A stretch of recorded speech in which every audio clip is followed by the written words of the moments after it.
back to Paul on this here in the studio. And we used to have stories, as you know, especially in this city, all the time in the post 9/11 period that sounded exactly like that. I guess they never really went away, but what would you make of it? Right, and there are a lot of stories we never heard about because we shouldn't hear about them because they're confidential, they're secure. I think, first of all, good job by ICE and the FBI. Right?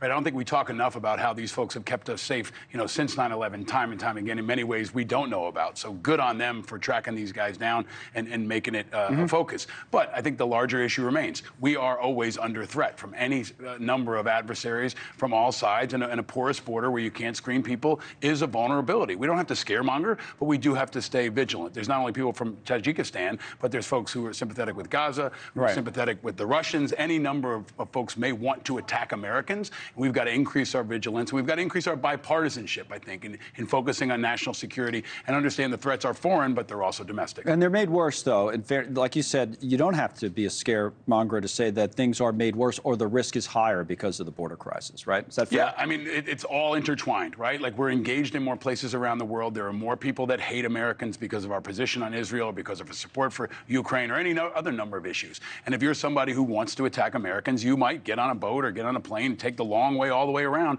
to try to hit people in New York and Los Angeles. That's always been a threat. We felt it, so acutely on 9/11, but that threat hasn't gone away. And we have to remember these folks in the FBI, ICE, CIA, they're on guard every single day, and we've all got to stay vigilant. We don't talk about it enough. We used to talk about it then, but the old saying that the terrorist only has to be right once, and these guys have to be right all the time. It's amazing how often think about it, it's 2024, since 2001, that they've been right and that they've stopped things like this. That's right. And also, the threat level increases, and there's still vulnerabilities. I mean, we're going to have the DNC and the RNC this summer, the political conventions, you've got sporting events. Every single time you have a number of Americans gathering, these folks are on guard. And there are plenty of snipers on rooftops and undercover NYPD and FBI that you never see. And I think they deserve more credit. For 20 years, they've been holding the line, they've been keeping us safe, and they're going to have to continue to do it in the years to come. All right, Paul, as always, thank you. Watch Paul on the Independent Americans podcast. Thanks for coming on. Thank you, man.